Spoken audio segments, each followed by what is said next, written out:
ಪಾಕಿಸ್ತಾನ ಅದು ಸದ್ಯಕ್ಕೇನು ಎದ್ದೇಳೋ ಸ್ಥಿತಿಯಲ್ಲಿ ಅದರ ಆರ್ಥಿಕತೆ ಇಲ್ಲ. ಸಾಲ ತಂದು ಅಡಿಗೆ ಮಾಡಬೇಕಾದ ಪರಿಸ್ಥಿತಿಯಲ್ಲಿ ದೇಶ ನಡೀತಾ ಇದೆ. $7 ಬಿಲಿಯನ್, ಅಂದರೆ ಹೆಚ್ಚು ಕಡಿಮೆ ಒಂದು 52,000 ಕೋಟಿ ಬರುತ್ತೆ ಇಂಡಿಯನ್ ರುಪೀಸಿಗೆ ಕನ್ವರ್ಟ್ ಮಾಡಿದ್ರೆ. ಅಷ್ಟು ಸಾಲವನ್ನು ವರ್ಲ್ಡ್ ಬ್ಯಾಂಕಿಗೆ IMFಗೆ ಕೇಳಿತ್ತು ಪಾಕಿಸ್ತಾನ.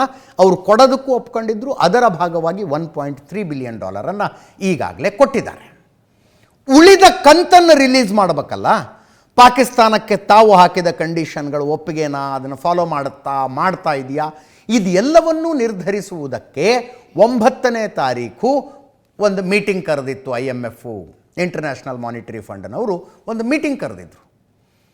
ಆ ಮೀಟಿಂಗಿಗಿಂತ ಮೊದಲೇ ಭಾರತ IMFಗೆ ಹೇಳ್ತಾ ಇದೆ, ಕೊಡಬೇಡಿ ಆ ದುಡ್ಡನ್ನು. ನಿಮ್ಮ ಹತ್ರ ದೇಶ ಉದ್ಧಾರ ಮಾಡೋದಕ್ಕೆ ಅಂತ ಸಾಲ ತಗೊಂಡೋಗಿ ಇದೇ ದುಡ್ಡನ್ನು ಪಾಕಿಸ್ತಾನ ಭಯೋತ್ಪಾದನೆ ಬೆಳೆಸುವುದಕ್ಕೆ ಖರ್ಚು ಮಾಡುತ್ತೆ. ಈ ದುಡ್ಡು ನೇರವಾಗಿ ಭಯೋತ್ಪಾದಕರಿಗೆ ಹೋಗುತ್ತೆ. ಹಿಂದೆ ಇಂತಿಂಥ ಸಂದರ್ಭಗಳಲ್ಲಿ ಹಿಂಗೆ ಪಾಕಿಸ್ತಾನ ಮಾಡಿದೆ. ಆದ್ದರಿಂದ ಈ ದುಡ್ಡನ್ನು ಕೊಡಬೇಡಿ. ಭಾರತ ಹೇಳಿದ ತಕ್ಷಣ IMF ಪಾಕಿಸ್ತಾನಕ್ಕೆ ಕೊಡುವ ಸಹಾಯಧನವನ್ನು ನಿಲ್ಲಿಸಿಬಿಡುತ್ತಾ? ಸಹಾಯಧನ ಅಲ್ಲ, ಸಾಲ. ಅದನ್ನು ಕೊಡದೆ ನಿಲ್ಲಿಸ್ಬಿಡ್ತಾರಾ?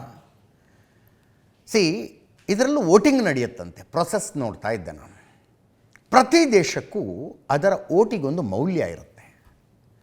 ಆ ಮೌಲ್ಯ 50%ಗಿಂತ ಜಾಸ್ತಿ ಹೋದಾಗ, ಫಾರ್ ಎಕ್ಸಾಂಪಲ್ 100 ವೋಟ್ ಬಿದ್ದರೆ 51 ವೋಟು ಕೊಡಬೇಕು ಅಂತ ಬರುತ್ತಾ, ಕೊಡಬಾರ್ದು ಅಂತ ಬರುತ್ತಾ? ನಂಬರ್ ಆಫ್ ವೋಟ್ಸ್ ಮುಖ್ಯ ಅಲ್ಲ, ಟೋಟಲ್ ಮೌಲ್ಯ ಎಷ್ಟು ಅನ್ನೋದು ಮುಖ್ಯ. ಭಾರತದ ಮತಕ್ಕೆ 2.75% ಮೌಲ್ಯ ಇದೆ. ಭಾರತ ಒಂದೇ ಈ ಒತ್ತಡ ಹಾಕಿದ್ರೆ ಸಾಕಾಗೋದಿಲ್ಲ.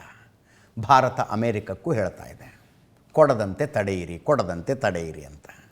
ಈ ವಿಷಯದಲ್ಲಿ ಅಮೇರಿಕ, ವಿ ಡೋಂಟ್ ನೋ.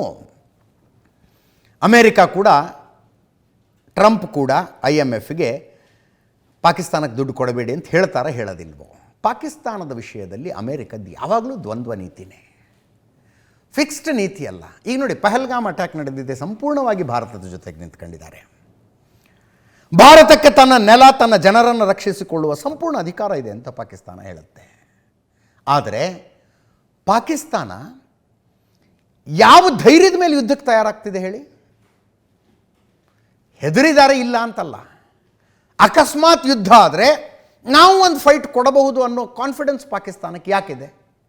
ಅವ್ರ ಹತ್ರ F-16 ಯುದ್ಧ ವಿಮಾನಗಳಿರುವ ಕಾರಣಕ್ಕೆ. 53 F-16 ಫೈಟರ್ ಜೆಟ್ಗಳಿದ್ದಾವೆ ಅವ್ರ ಹತ್ರ. ಕೊಟ್ಟಿದ್ಯಾರು? ಅಮೇರಿಕ.